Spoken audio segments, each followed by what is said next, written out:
सबसे बड़ी समस्या यही होती है जब धार पर घर बन रहा हो या 10 फीट के बाद जब घर बन रहा हो तब। अमूमन एक अगर मिस्त्री है तो एक मिस्त्री 200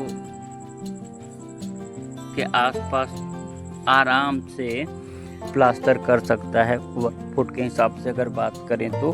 मगर अगर 10 फीट के ऊपर जैसे कि इस समय चढ़े हुए हैं तो यहाँ पर 100 वर्ग स्क्वायर फीट के हिसाब से हो जाता है। वो टेक्निकल बात तो मिस्त्री लेबर ही जाने, मगर जस्ट आधा हो जाता है। और ये देखिए किस प्रकार से ये जुगाड़ बांध दिया गया है।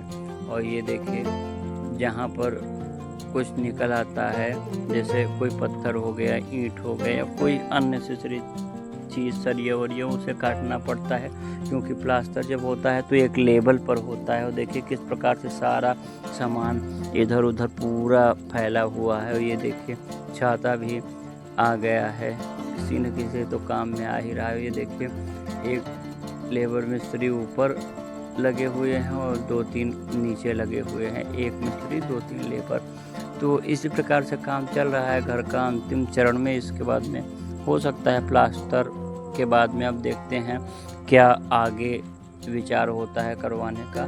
ज़्यादातर 90% काम हो गए हैं, फिनिशिंग के काम कुछ रह गए हैं और कुछ ज़रूरी काम भी रह गए हैं। और उसके बाद में ये चरण पूरा हो जाएगा, फिर दूसरा चरण में जो ओल्ड हमारा गौशाला है उसके लिए प्रयास किया जाएगा।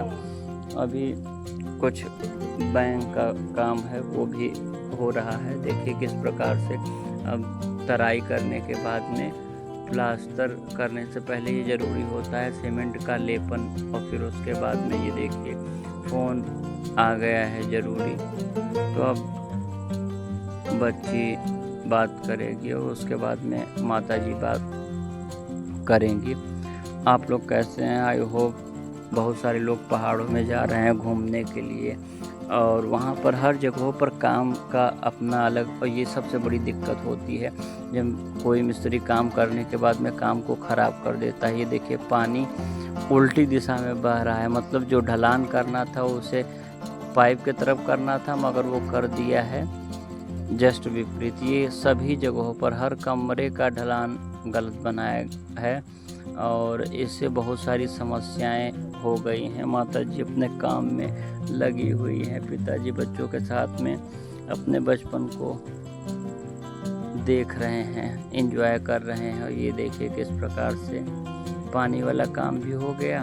और ये देखिए अंतिम चरण में इधर का भी प्लास्टरिंग हो जाएगा। तो अब नेक्स्ट छोटे मोटे जो काम होंगे वो, मगर बहुत ज़्यादा दिक्कत होती है एक घर बनाने में। सबसे बड़ी विडंबना होती है कि चाहे कितना भी एक्सपीरियंस वाला मिस्त्री हो, अपने घर को बनाने में अगर आप स्वयं रहेंगे फिर भी बहुत सारी दिक्कतें होती हैं। और शाम को किस प्रकार से नज़ारा दिख रहा है और आपको सुनाई दे रही होगी गाड़ी की आवाज़, गाड़ी कितनी तेज़ से आ रही है। और खाना बनने की तैयारी भी हो रही है। ऊपर चलते हैं क्योंकि बहुत सारे आज बारात आई हुई है। बगल में गेस्ट हाउस है, तो जब बारात का सीज़न रहता है तो हमेशा रोज़ कोई न कोई बारात आती ही रहती है। और गांव के भी 2-3 बारात है जो आ भी रही है जा भी रही है, मतलब लड़की का भी है लड़के का भी हो। ये देखिए आजकल अगर बारात में डीजे न हो, रोड लाइट न हो, ऑर्केस्ट्रा न हो, लाइटिंग न हो, पटाखा न हो, और ये सारे चीज़ कितने ख़तरनाक है आप समझ भी नहीं सकते। ड्रोन भी अब आजकल आ गया है कि किस प्रकार से डांस कर रहे हैं, किस प्रकार से क्या हो रहा है, सब ऊपर से 360 डिग्री व्यू को कवर किया जाए। मगर ये जो जितने भी ध्वनि प्रदूषण, वायु प्रदूषण, मृदा प्रदूषण, सारे प्रदूषण एक बारात में एक साथ होते हैं। इसीलिए बारात वारात चाहे किसी भी हो बहुत कम ना के बराबर जाते आते हैं, क्योंकि प्रकृति को इतना हार्म होते हुए मैं तो नहीं देख सकता। अपनी शादी भी एकदम सिंपल तरीके से किए थे इसीलिए।